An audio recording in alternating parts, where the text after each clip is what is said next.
আমাদের আজকের আলোচনার বিষয় হলো 49তম বিসিএস এর যে আমাদের মডেল টেস্ট 3 লিনিয়ার অ্যালজেব্রা। সেখানে আপনারা যে আজকে পরীক্ষাটা দিয়েছেন সেটা হলো 20 মার্চের 20টা এমসিকিউ। তো লিনিয়ার অ্যালজেব্রা থেকে কিন্তু এই টাইপের এমসিকিউ গুলাই কিন্তু আপনারা পরীক্ষা কমন পাবেন ইনশাল্লাহ। কথাগুলো কিন্তু মনে রাখবেন, আমাদের রেকর্ড থাকবে, আমার কথা মিলিয়ে দেখবেন।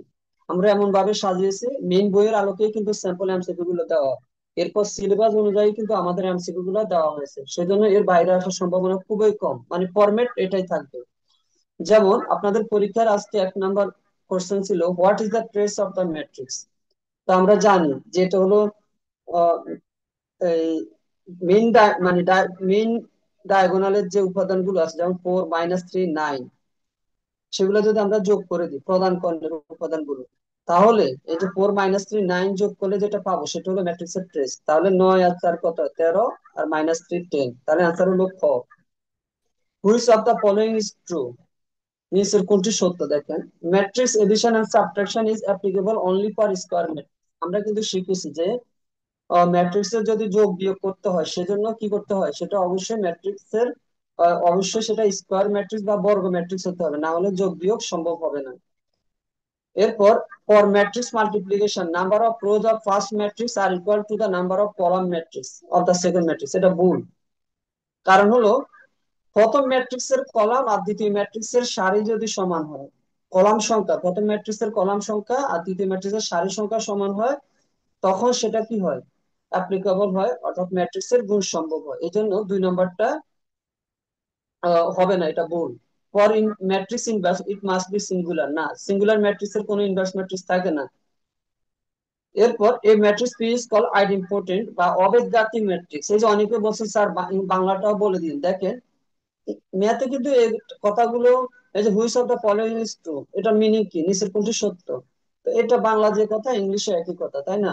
যেমন আইডেম্পোটেন্ট, হ্যাঁ এটা হয়তো আপনারা জিজ্ঞেস করতে পারেন, অবেদগাতি ম্যাট্রিক্স। এখন সরি, অবেদগাতি না, সমগাতি ম্যাট্রিক্স বলা হয়। এখন সেটা কি, সেটা হলো কোনো একটা ম্যাট্রিক্সকে যদি আমরা বর্গ করি, অর্থাৎ ম্যাট্রিক্সের সাথে ম্যাট্রিক্সের গুণ করি, তখন ওই ম্যাট্রিক্সটাই যদি হয় তাকে আমরা বলবো আইডেম্পোটেন্ট ম্যাট্রিক্স। ঠিক আছে, তাহলে এখানে অ্যান্সার হলো 1 এবং 4, 1 এবং 4 নাম্বার সঠিক, বাকিগুলা ভুল।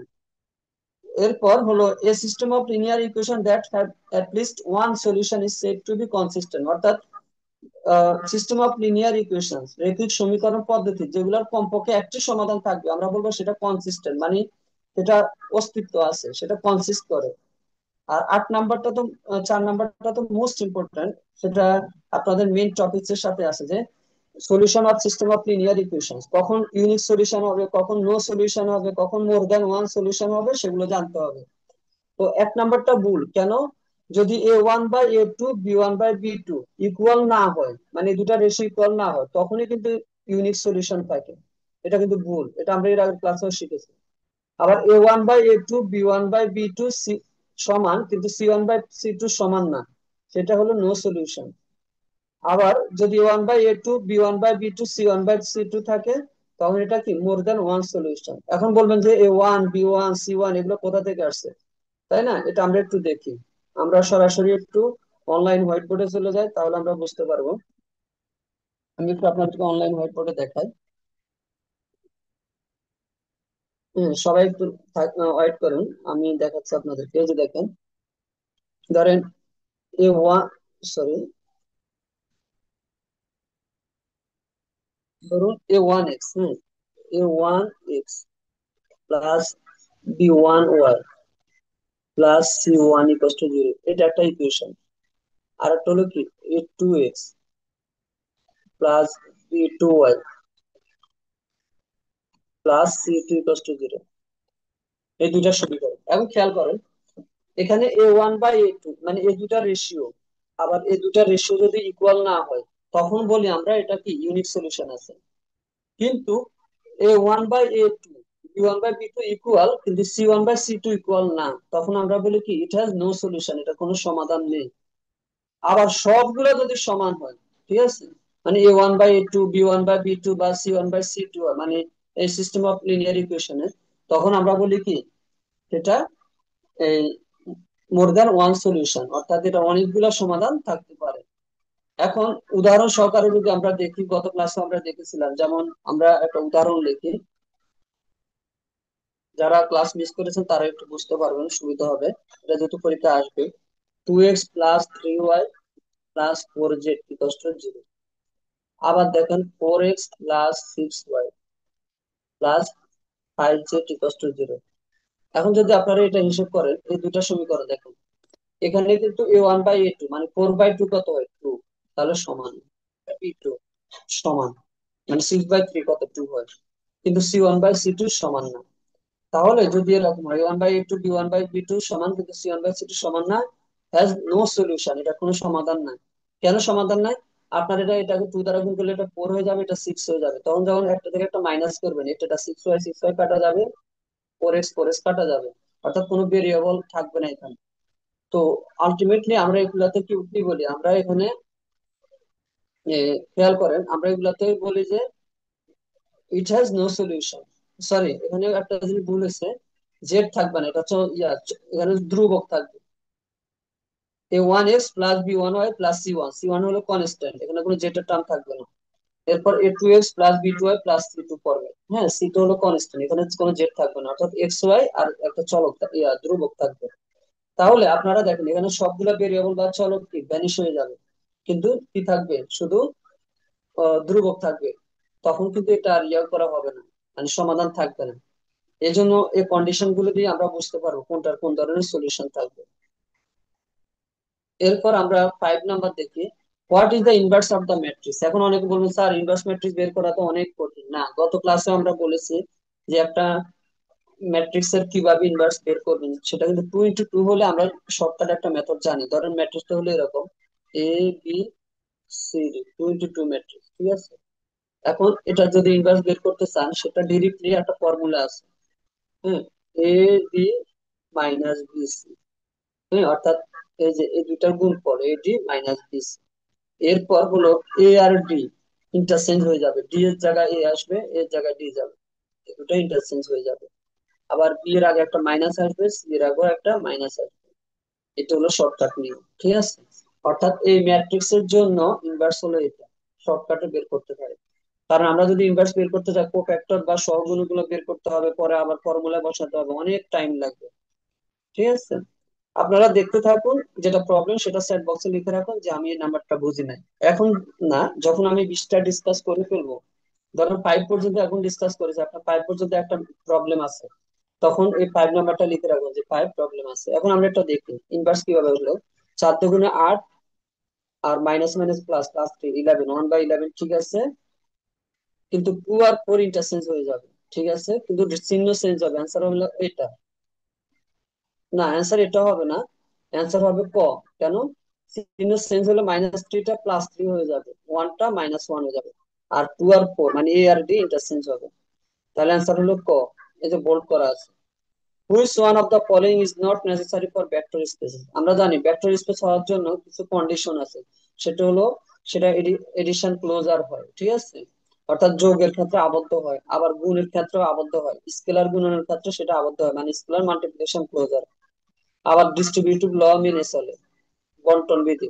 কিন্তু মাল্টিপ্লিকেটিভ ইনভার্স অফ ভেক্টরস এটা নাই, ঠিক আছে। ভেক্টরের যে মাল্টিপ্লিকেটিভ ইনভার্স সেটা কিন্তু এখানে দরকার নেই, আমাদের এই 3টা কন্ডিশন দরকার, সেটা ভেক্টর স্পেসের জন্য। এগুলো আগের ক্লাসে আমি ডিসকাস করেছি, তবু অনেকে ক্লাস মিস করেছে, অনেকে নতুন ভর্তি হয়েছে, এই জন্য আমি আবার বললাম। তো কন্ডিশন অফ সাবস্পেসিস দেখেন, সাবস্পেস আপনাদের একটা আলাদা টপিকস আছে। সাবস্পেস হওয়ার শর্ত হলো জিরো ভেক্টর, মানে ওই জিরো ভেক্টরটাকে ওর ইয়ার মধ্যে থাকবে, ভেক্টর স্পেসের মধ্যে থাকবে। আবার ক্লোজড আন্ডার এডিশন, হ্যাঁ, যোগের ক্ষেত্রে আবদ্ধ হবে, ক্লোজড আন্ডার স্কেলার মাল্টিপ্লিকেশন। তাহলে যদি হয় তখনই আমরা সেটা বলবো কি, সাবস্পেস। দেখেন সাবস্পেসের ক্ষেত্রে কি হতে হয়, ক্লোজড আন্ডার এডিশন, আবার জিরো ভেক্টর থাকতে হয়, আবার ক্লোজড আন্ডার স্কেলার মাল্টিপ্লিকেশন। যখন এই 3টা কন্ডিশন স্যাটিসফাই করবে তখন আমরা বলি সেটা সাবস্পেস ডেফিনিশন অনুসারে। আবার নিচে কোনটি লিনিয়ারলি ইন্ডিপেন্ডেন্ট, খেয়াল করেন 1 নাম্বার, আর কিউবে লিনিয়ারলি ইন্ডিপেন্ডেন্ট। আর কিউব মানে হলো 3 ডাইমেনশনাল, তাহলে 1 0 0 x1 y0 z0, আবার 0 1 0 0 0 1, ঠিক আছে। এটা হলো, আমরা এটাকে আবার এটাও বলি যে আর কিউব স্পেস, এটা কি হয়, লিনিয়ারলি ইন্ডিপেন্ডেন্ট, রৈখিক ভাবে এটা কি হয়, স্বাধীন হয়। আবার a finite subset of vector space B over F field is called basis of B। এটা হলো বেসিসের সংজ্ঞা, বেসিস কাকে বলা হয়। দেখেন, কোন একটা ভেক্টর স্পেসের মধ্যে যদি একটা এস একটা সাবসেট থাকে, হ্যাঁ, তারপর এফ ফিল্ডের মধ্যে, তখন এই এফটাকে, f is called a basis of b, এফটাকে আমরা বেসিস বলবো বি এর, কখন, যখন এসটা কি হবে, লিনিয়ারলি ইন্ডিপেন্ডেন্ট, রৈখিকভাবে স্বাধীন হবে। আবার এস স্ট্যান্স বি, অর্থাৎ এস এর যে ইয়াগুলো আছে, ভেক্টর গুলো আছে, সেগুলো বি এর মধ্যে থাকবে। এগুলো আমরা ডেফিনেশনে শিখেছি, এখানে অ্যান্সার হলো B. What is basis, basis কাকে বলে, আপনাদের একটা টপিক আছে বেসিস এন্ড ডাইমেনশন, আপনারা সংজ্ঞাগুলো শিখে রাখবেন, কখন বেসিস হবে, কখন সাব স্পেস হবে, কখন ভেক্টর স্পেস হবে, ডেফিনিশন শিখে রাখবেন, ও রিলেটেড আসবে এবং ওই রিলেটেড প্রমাণগুলো শিখবেন। 10 নম্বরে দেখেন, 4 নাম্বারটা প্রমাণ, if U and W be two finite dimensional subspaces in V এর, দেন ইউ প্লাস ডাব্লিউ, অর্থাৎ বি এর দুটি সাব স্পেস বা উপ স্পেস যদি ইউ এবং ডাব্লিউ হয়, তাহলে অ্যান্সার কি হবে। অ্যান্সার হলো 4 নাম্বার, এটা ডিরেক্টলি একটা প্রমাণ আছে। ডাইমেনশন, এটা হলো dimension, U plus W, U plus W dimension হবে dimension of U plus dimension of W minus dimension of U intersection W, এই জন্য অ্যান্সার হবে 4। ঠিক আছে। আচ্ছা, এরপর আমরা বাকিগুলা দেখবো, তার আগে যারা ওয়েটিং এ আছে ওদেরকে একটু অ্যাড করে নিই। তাহলে আমরা 10 নম্বর পর্যন্ত শিখলাম এখন। এখন বাকি 10টা আমরা দেখবো। দেখেন, number 11, P is called a linear transformation, যেটা বি থেকে ডাব্লিউ স্পেস, মানে বি থেকে ডাব্লিউ তে ম্যাপ করে, তাহলে আমরা টি কে বলবো লিনিয়ার ট্রান্সফরমেশন। কখন, এই যে লিনিয়ার ট্রান্সফরমেশনের সংজ্ঞা আমি বেশিরভাগই দিয়েছি আপনাদের থিওরিটিক্যাল ডেফিনেশন রিলেটেড, কারণ লিনিয়ার অ্যালজেব্রা এই ধরনের কোশ্চেন গুলাই কিন্তু পরীক্ষা আসবে। ঠিক আছে, আমার তো রেকর্ড থাকবে, নোট থাকবে, সেটা মিলিয়ে দেখবেন, আর বইতে অবশ্যই বের হবে ইনশাল্লাহ সেপ্টেম্বর মাসে। তো দেখেন, টি কে বলা হবে লিনিয়ার ট্রান্সফরমেশন কখন বলা হবে, যখন T U plus V T U plus T V, অর্থাৎ আমরা এখানে বন্টন সূত্রটা মেনে চলে সেটা। আর ইউবিটা কি, ওই ভেক্টর ফিল্ডের মধ্যে থাকবে ইউভি, ফর অল, এটা হলো ফর অল সাইন, মানে সকল ইউবি এর জন্য। ইউবি কোথায় পাবো আমরা, এই ভেক্টর স্পেসের মধ্যে পাবো। তাহলে যে কোনো ইউবি, মানে দুটা ইউবি যদি যোগ করে সেটা টি ইউ প্লাস টিবি হবে, অর্থাৎ বন্টন সূত্র মেনে চলবে। আরেকটা হলো 2 নম্বর, টি অফ সি ইউ। দেখেন, আমরা স্কেলার যেটা আছে, স্কেলার মাল্টিপ্লিকেশন, সিটাকে বাইরে নিয়ে আসবো, টি ইউ, তখন টি ইউ হয়ে যাবে। সি, সি হলো যে কোনো স্কেলার, অর্থাৎ যে কোনো বাস্তব সংখ্যা। আর এটা হবে না কেন, এটা হলো ইউটিসি, অর্থাৎ এখানে ভেক্টরটাই বাইরে চলে আসছে, তাহলে এটা আর হচ্ছে না। তাহলে আনসার হলো 1 and 2। আচ্ছা, 11 নাম্বার, 12 নাম্বার দেখি, 12 নাম্বার দেখুন, এটা সহজ। What is the matrix representation of t, মানে টি কে যদি আমরা ম্যাট্রিক্স এর মাধ্যমে রিপ্রেজেন্ট করি তাহলে কি হবে, তাহলে X plus Y plus Z, প্রত্যেকের সহগ 1 1 1। আবার এখানে এক্স নাই, X zero, Y one, Z minus one, answer হলো গ। What is the rank of the matrix, অনেকে বলবে স্যার এটা যেহেতু 3টা রো 3টা কলাম, ম্যাট্রিক্স এর র্যাঙ্ক হলো 3, এই জন্য 3 আগে দিয়ে দিচ্ছে, আসলে 3 না, আপনাদেরকে র্যাঙ্ক কিভাবে বের করতে হয় সেটা জানতে হবে। এখন র্যাঙ্ক যদি বের করতে যান আপনাদের অনেক টাইম ওয়েস্ট হবে, আপনারা টেকনিক্যালি দেখে র্যাঙ্ক বলতে পারবেন। যেমন খেয়াল করেন, 1 নাম্বার সারি হলো এটা, 2 নাম্বার সারি হলো এটা। এখন 2 নাম্বার সারি আর 1 নাম্বার সারি, এগুলো হলো ডিফারেন্স, ডিফারেন্ট, আলাদা, এগুলোর কোনো মিল নাই। কিন্তু 3 নাম্বার সারিটা দেখেন, 4 8 12, এটাকে যদি আমরা 4 দ্বারা ডিভাইড করে দিই তাহলে 1 নাম্বার সারিটা পাই। 4 দ্বারা ডিভাইড করলে কত, 1 2 3, অর্থাৎ 3 নাম্বার সারি হলো 1 নাম্বার সারির কি 3 গুণ।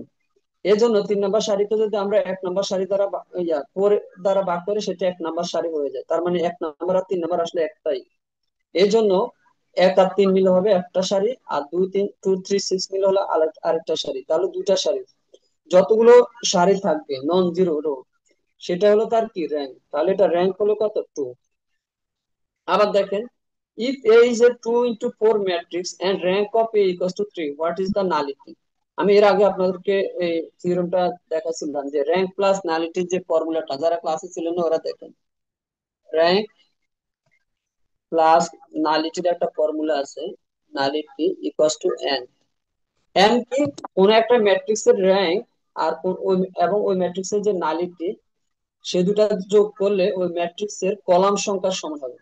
র্যাঙ্ক প্লাস নালিটি, এনটা হলো নাম্বার অফ কলাম ইন্ডিকেট করে। এখন আপনাদের নালিটি দরকার, তাহলে নালিটি দরকার তো মানে কি, এন থেকে আপনারা র্যাঙ্ক মাইনাস করে দিবেন, অর্থাৎ ওই ম্যাট্রিক্সের কলাম সংখ্যা থেকে যদি র্যাঙ্ককে মাইনাস করেন, তাহলে আপনারা কি পাবেন, নালিটি পাবেন। তাহলে খেয়াল করেন এখানে র্যাঙ্ক হলো 3, আর এটা যেহেতু 2 into 4 ম্যাট্রিক্স, অর্থাৎ এখানে কলাম সংখ্যা হলো 4, তাহলে 4 থেকে আপনারা যদি 3টাকে মাইনাস করেন, আনসার কত হবে, 1। ঠিক আছে, তাহলে rank plus nullity equals to n, মানে rank plus nullity equals to number of column of the given matrix. Okay, next হলো for a vector space v according to the rank nullity theorem, rank plus nullity equals to কি, একটু আগে বলেছি N, ওই N K আবার আমরা এভাবে লিখি dimension of V, dimension of কি, ভি, মানে ভি কত মাত্রা সেটা স্কোয়ারের ক্ষেত্রে। হ্যাঁ, 3 into 3 নাকি 2 into 2, তখন এটাও লেখা যায়, এনও লেখা যায়, ডাইমেনশন অফ ভিও লেখা যায়। এরপর দেখেন একটা ম্যাট্রিক্সের যে আইগেন ভ্যালু আমরা বের করি, আইগেন মান বের করি, সেগুলো কিন্তু সবসময় স্কোয়ার। কেন স্কোয়ার, ওই যে আমরা যে এর আগে শিখছিলাম এ মাইনাস ল্যামডা আই বা ল্যামডা আই মাইনাস এ দিয়ে, খেয়াল করুন, এই যে ল্যামডা আই মাইনাস এ দিয়ে, হ্যাঁ, এটার মান 0 ধরে আমরা যে ল্যামডাটা বের করি ওই ম্যাট্রিক্সের, ধরেন ল্যামডা ইকুয়াল টু 1, এরকম মান পাই না, বা সামথিং। তো এগুলা কিন্তু স্কেলার রাশি, যে কোনো সংখ্যাই কিন্তু স্কেলার, যার কারণে আমরা আইগেন ভ্যালুকে বলি স্কেলার রাশি। If A is a square matrix and lambda is a scalar, then what is the characteristic polynomial? স্বাভাবিক বহুপদী। এই যে দেখেন এটা হলো, সরি এটা তো সেম হয়ে গেল, D equal to zero zero দিতে চাইছিলাম, এটা গ নাম্বার আর গ নাম্বার একই, অ্যান্সার কিন্তু এটা, এটাকে বলা হয় ক্যারেক্টারিস্টিক পলিনোমিয়াল, স্বাভাবিক বহুপদী। আর এটা হলো ক্যারেক্টারিস্টিক ম্যাট্রিক্স, স্বাভাবিক সমীকরণ। আর এটাকে যখন, সরি, ক্যারেক্টারিস্টিক ম্যাট্রিক্স স্বাভাবিক ম্যাট্রিক্স, আর ক্যারেক্টারিস্টিক পলিনোমিয়াল স্বাভাবিক বহুপদীকে যখন আমরা সমীকরণ দিয়ে লিখবো, তখন সেটাকে বলো স্বাভাবিক সমীকরণ বা ক্যারেক্টারিস্টিক ইকুয়েশন। আমি আবার একটু নিজে লিখে দিই আপনাদের জন্য, তাহলে বুঝতে হবে, বুঝতে সুবিধা হবে। ধরেন ল্যামডা আই মাইনাস এ, এটা বলে ক্যারেক্টারিস্টিক ম্যাট্রিক্স, কারণ এই দুটো মাইনাস করলে আমরা একটা ম্যাট্রিক্স পাবো। আবার এটাকে যখন আমরা পরম মান দিয়ে লিখবো, সেটা হবে ক্যারেক্টারিস্টিক পলিনোমিয়াল বা স্বাভাবিক বহুপদী। আবার এই স্বাভাবিক বহুপদীকে যখন আমরা 0 দিয়ে লিখবো সমীকরণ দিয়ে, তখন এটাকে আমরা বলবো স্বাভাবিক সমীকরণ বা ক্যারেক্টারিস্টিক ইকুয়েশন। দেখেন এই একটার মধ্যে কিন্তু 3-4টা এমসিকিউ আছে। আবার একটা ম্যাট্রিক্স এর আইগেন ভ্যালু বের করার জন্য কিন্তু আমরা এই স্বাভাবিক ইকুয়েশনটা ব্যবহার করি, এটা মাথায় রাখবো। আবারও বলতেছি, একটা ম্যাট্রিক্স এর আইগেন ভ্যালু বের করার জন্য কি ব্যবহার করি আমরা, স্বাভাবিক সমীকরণ, এটা মাথায় রাখতে হবে। আবার আইগেন ভেক্টর বের করতে কি ব্যবহার করি সেটা কিন্তু পরে আছে, সেটা আমি দেখাচ্ছি আপনাদের। আচ্ছা, এটা রিলেটেড যেহেতু আছে, এটা দেখা যায় 20 নাম্বারটা, 18-19 বলবো, তার আগে 20 যেহেতু রিলেটেড, এই যে দেখেন, for evaluating eigen vectors we must solve a minus lambda x equal to 0 বা lambda i minus a x equal to 0। আগে পরে লেখা যায়, ওটা সমস্যা নাই, কিন্তু সাথে একটা x থাকবে, x হলো একটা ভেক্টর, মানে x এর মানটা এরকম বের হবে। এই যে আপনাদের যে ল্যামডার মান বের করার পরে যে আমরা যখন আইগেন ভেক্টর বলি, এরকম বের হবে 1 2 3, হ্যাঁ, x1 x2 x3। তো এগুলো হলো আইগেন ভেক্টর। তো আইগেন, সরাসরি কথাটা হলো, যখন আমরা আইগেন ভ্যালু বের করব বা আইগেন মান বের করব, তখন আমরা ক্যারেক্টারিস্টিক ইকুয়েশন বা স্বাভাবিক সমীকরণ ব্যবহার করব। আবার যখন আইগেন ভেক্টর বের করব, তখন আমরা এই সমীকরণটি ব্যবহার করব, মনে রাখতে হবে। আচ্ছা, এখন দেখেন নাম্বার 70, সরি 70 তো একটু আগে বলেছি। What is the Kelly Hamilton theorem, খুবই একটা গুরুত্বপূর্ণ প্রমাণ আছে, সম্ভবত 18তম বা 17তম নিবন্ধনে এরকম একটা প্রমাণ পরীক্ষা আসছিল, যেটা ক্যালি হ্যামিল্টন থিওরেম স্যাটিসফাই করে কিনা। মনে রাখবেন, every square matrix স্যাটিসফাইজ its own characteristic equation, প্রত্যেকটা বর্গ ম্যাট্রিক্সে তার স্বাভাবিক সমীকরণ কি কি সিদ্ধ করে। এটা আসলে মিনিংটা কি বোঝাচ্ছে আমি বলি, মানে হলো কি, যখন আমরা যে কোনো ম্যাট্রিক্স হোক, বর্গ ম্যাট্রিক্স হোক, সেটা কিন্তু lambda I minus A equal to 0, অর্থাৎ এখানে ল্যামডা আই মাইনাস এ করার পরে আমরা অটোমেটিক একটা 0 পাবো, মানে 0 ম্যাট্রিক্স পাবো এটা। ঠিক আছে, ল্যামডা অর্থাৎ এটা ক্যারেক্টারিস্টিক ইকুয়েশনকে কি করবে, স্যাটিসফাই করবে। এগুলো প্রমাণ আছে, এই জন্য সরাসরি মনে রাখতে হবে প্রত্যেকটা ক্যারেক্টারিস্টিক ইকুয়েশন কি করে, আহ, প্রত্যেকটা স্কয়ার ম্যাট্রিক্স, বর্গ ম্যাট্রিক্স তার ক্যারেক্টারিস্টিক ইকুয়েশনকে কি স্যাটিসফাই করে। আচ্ছা, what is the product of the eigen values of the following matrix, product মানে হলো গুণফল, আইগেন ভ্যালু মানে হলো আইগেন মান। এই ম্যাট্রিক্স এর আইগেন মানের গুণফল কত, দেখেন। এখন আইগেন মান বের করার জন্য আপনারা lambda I minus A equal to 0 ধরে বিশাল কাজ করতে হবে, ক্যারেক্টারিস্টিক ইকুয়েশনে বসে আইগেন মান বের করতে হবে, কিন্তু একটা শর্টকাট টেকনিক আছে, যেটা আগের ক্লাসে বলেছে। একটা যদি ডায়াগোনাল ম্যাট্রিক্স হয় বা কর্ণ ম্যাট্রিক্স হয়, কর্ণ ম্যাট্রিক্স তাকে বলে যার প্রধান কর্ণের উপাদানগুলো কি ভুক্তিগুলা নন জিরো, যেমন 3 9 1, আর বাকিগুলো হলো জিরো। এটা হলো কর্ণ ম্যাট্রিক্স। কর্ণ ম্যাট্রিক্স এর প্রধান কর্ণের যে উপাদানগুলো আছে সেগুলাই তার আইগেন ভেক্টর, যেমন 3 9 - 1 হলো তার আইগেন ভেক্টর। এখন সরি, আইগেন ভ্যালু বা আইগেন মান। এই আইগেন মান গুলো যদি গুণ করে 3 9 - 1 গুণ করলে হবে -27। ঠিক আছে, এই জন্য এর আইগেন ভ্যালু গুলার গুণফল হলো -27। এগুলো মোটামুটি আমাদের আমি রিলেটেড আরেকটা আপনাদের দেখাই, যেমন আরেকটা স্কোয়ার ম্যাট্রিক্স যদি হয়, আমি আগে নিজেই দেখাই। ধরেন 2 0 0 9, তাহলে এর আইগেন ভ্যালু গুলা কত? একটা 2, একটা 9, যেহেতু এটা ডায়াগোনাল ম্যাট্রিক্স বা কর্ণ ম্যাট্রিক্স। এখন আপনারা বলতে পারেন, স্যার যদি কর্ণ ম্যাট্রিক্স না হয় তাহলে কিভাবে বের করবো? তখন তো আর কিছু করার নাই, তখন আপনাদেরকে ওই যে ল্যামডা আই বের করে জিরো ধরে ওই যে ক্যারেক্টারিস্টিক সমীকরণ যেটা আছে ওটা সমীকরণ করে করতে হবে, একটু আগে যেটা দেখাচ্ছি। এই যে দেখেন, ল্যামডা আই - এ = 0, এটা ধরে করতে হবে। কিন্তু 3 × 3 অর্ডারের আইগেন ভ্যালু বের করতে দিবে না, দিবে এমন ভাবে যেগুলো ডায়াগোনাল জাতীয়, যার ডায়াগোনাল ফরম্যাটে আছে সেগুলো দিবে। ঠিক আছে, এখন আমি মোটামুটি আপনাদের এগুলা প্রবলেম সলভিং শেষ আমাদের। এখন আমি চ্যাট বক্সটা একটু দেখি যে কে কি লিখেছেন, এরপরে আপনাদেরকে কথা বলার সুযোগ দিব। 3 17 19 নাম্বার প্রবলেম আছে। আমি বলছি ক্লাসের পরে বলবেন, ক্লাসের আগে বলে লাভ নেই। ঠিক আছে, কারণ হয়তো আপনার প্রবলেম আছে, আমি যখন ক্লাসটা ডিসকাস করলাম তখন আপনার প্রবলেম শেষ। ওকে স্যার, না 2 নম্বরে কিভাবে? ওকে, এখন আমি সবাইকে আনমিউট করে দিচ্ছি, সবাই কথা বলতে পারবেন। আর যারা ডিস্টার্ব করবেন তাদেরকে গ্রুপ থেকে ডিলিট করে দেওয়া হবে।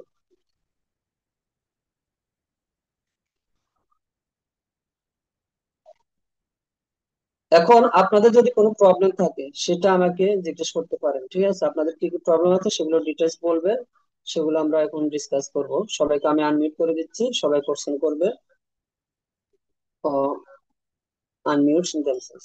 ওকে, হ্যাঁ বলেন স্যার, কার দুই কথা দুই বলেন। নম্বরের সমস্যা স্যার। 2 নম্বরে তো 1 নম্বর অপশনটা মনে হয় না যে ঠিক আছে। কেন? স্যার, ম্যাট্রিক্সের যোগ বিয়োগ কি শুধু বর্গ ম্যাট্রিক্সের ক্ষেত্রে করা যায়? অন্য ম্যাট্রিক্সের ক্ষেত্রে তো সম্ভবত করা যায়। ও যোগ বিয়োগ তো সরি সরি, মানে এটা তো অনলি শব্দটা না, এটা ব্যবহার করাটা এটা মনে হয় না। স্কোয়ার না, এটা স্কোয়ার হবে না, এটা হলো সেম ম্যাট্রিক্স, সেম অর্ডারের ম্যাট্রিক্স হবে, স্কোয়ার না। হ্যাঁ ঠিক আছে, থ্যাংক ইউ। মানে আমি আপনাদেরকে একটা উদাহরণ দেখাই, তাহলে বুঝতে পারবেন। হ্যাঁ, ধরেন আমি এই যে 2 3 6 7 8 9 প্লাস, আচ্ছা এটা হচ্ছে না, এদিকে আরো ছোট করে লিখি। ধরেন 2 3 6 7 8 9 প্লাস ওয়ান টু, খেয়াল করেন, শেষ খেয়াল করেন প্লিজ। এই যে দেখেন, এগুলো কিন্তু সেম অর্ডার না, এটা হলো রো দুইটা, কলাম তিনটা, 2 × 3 অর্ডার। প্রথমটা হলো 2 × 3 অর্ডার, আর এটা হলো 2 × 2 অর্ডার। সেম অর্ডার না হলে এটা আসলে স্কয়ার ম্যাট্রিক্স লেখাটা ভুল হয়েছে। হ্যাঁ, এটা আমি খেয়াল করিনি, এটা হলো সেম অর্ডার। ঠিক আছে, আমি কারেকশন করে দেবো। অনলি ফর, তাহলে এটা কিন্তু ইয়ে হবে না, 1 নাম্বারটা হবে না, তাহলে অ্যান্সার শুধু এখানে 4 নাম্বার। কারণ অনলি ফর স্কয়ার ম্যাট্রিক্স না, এটা হবে only for same order matrix. ঠিক আছে, কারণ সেম অর্ডার হইতে জি হবে, স্যার। আপনার স্কয়ার না হলেও সমস্যা নেই। যেমন আমরা যদি দেখেন, এই দুটা যোগ করে 2 এর সাথে 1 যোগ হবে, আবার 3 এর সাথে 2 যোগ হবে, কিন্তু 6 কারের সাথে যোগ করবো, যোগ করা যাবে না, কারণ এগুলো সেম অর্ডার না। সেম অর্ডার ম্যাট্রিক্স এর ক্ষেত্রে শুধু প্রযোজ্য হবে। যেমন যদি স্কয়ার না হয় তা আমরা যোগ করতে পারবো, যেমন 1 2 1 2 3 4 5 6, খেয়াল করেন। হ্যাঁ, 1 0 9 2 8 7 7, ফর এক্সাম্পল এটা ধরেন, তাহলে আপনি একের সাথে 1 যোগ করবেন 2, 2 এর সাথে 0 যোগ করবেন 0, 3 এর সাথে 9 যোগ করবেন পারবেন, 4 এর সাথে 2 যোগ হবে, 5 এর সাথে 8 যোগ হবে, 6 এর সাথে 7 যোগ হবে।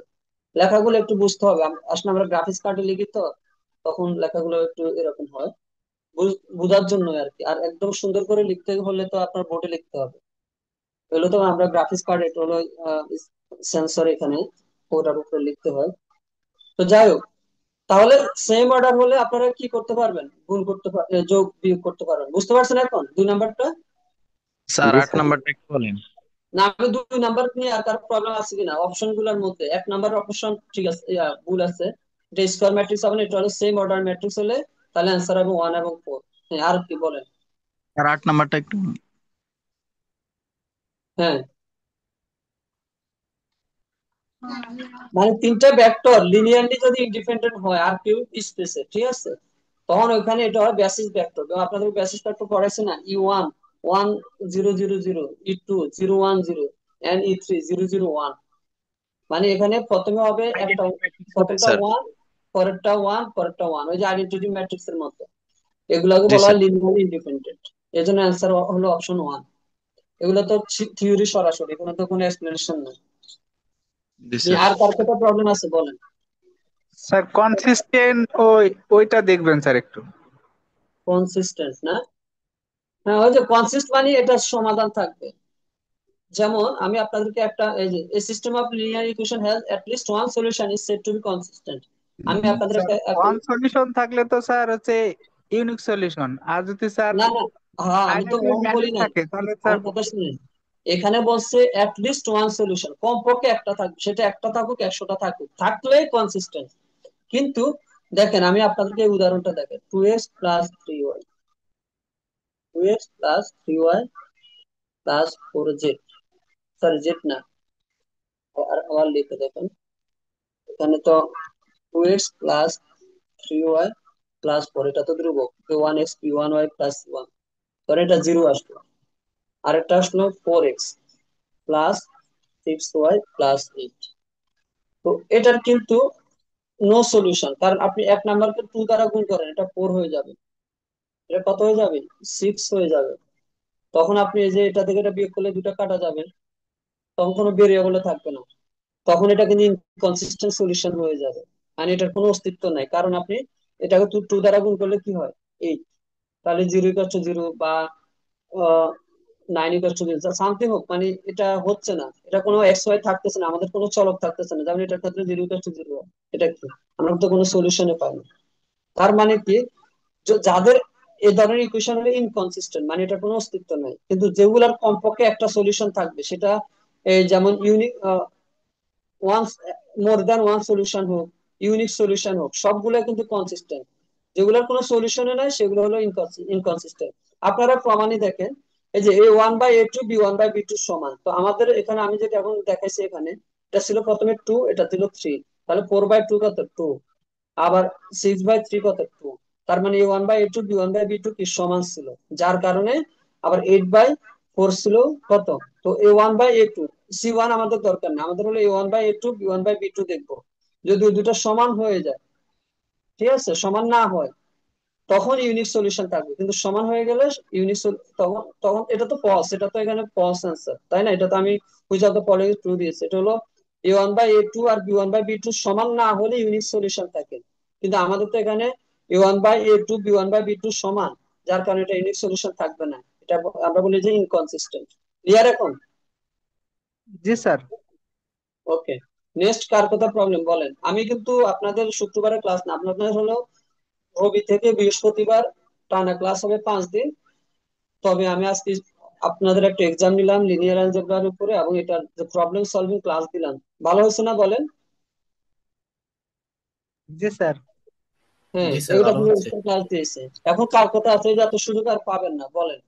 সবগুলো আমাদের, আমরা এভাবে প্রত্যেকটা মানে বিষয় সাবজেক্ট, লিনিয়ার অ্যালজেব্রা, অ্যালজেব্রার উপর অলরেডি পরীক্ষা হয়েছে, জিওমেট্রি সেটাও পরীক্ষা শেষ, সেগুলো আমরা আলোচনা করেছিলাম। এখন এখানে কোনো প্রবলেম আছে কিনা বলেন? কারো কোনো নাম্বার প্রবলেম থাকলে বলতে পারেন, এক্সাম দিচ্ছেন, তারপর প্রবলেম মনে হলো দেখেন 20 নাম্বার পর্যন্ত। এই টাইপের আপনারা পরীক্ষা অবশ্যই কমন পাবেন, কারণ আমি সিলেবাস অনুযায়ী টপিক ধরে ধরে কিন্তু এমসিকিউ দিয়েছি। ঠিক আছে, এটা হলো লিনিয়ার অ্যালজেব্রার উপরে 20টা এমসিকিউ এখানে, আর আপনাদের তো যে পিডিএফ নোট আছে সেখানে অনেকগুলো এমসিকিউ দেওয়া আছে, এক্সামে 20টা করে দিচ্ছে আর কি। বলেন কারো কোনো নাম্বার প্রবলেম আছে কিনা?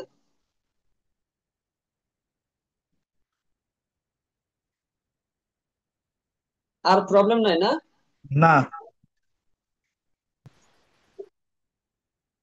এখন অনেকের প্রশ্ন হলো, স্যার কোশ্চেন যে ইংলিশে দিলেন, ইংলিশে হবে না বাংলায় হবে? আমি আপনাদেরকে বলি, কোশ্চেন এখনো ইংলিশে হবে না বাংলা হবে, টিএসসি এখনো কিছু বলে নাই। তবে আমি আপনাদেরকে একটা কথা বলি, what is the trace of the matrix, এই যে কথাগুলো কিন্তু ইংলিশে যা বাংলায়ও তা। তো ম্যাট্রিক্স তো ম্যাট্রিক্স, ইংলিশেও এভাবে লেখা, বাংলাতে এভাবে লেখা। আপনাদের যদি বাংলায়ও আসে যে নিচে ম্যাট্রিক্সের ট্রেস কত, এভাবে দিবে। ঠিক আছে, what, which of the following is true, নিচের কোনটি সত্য।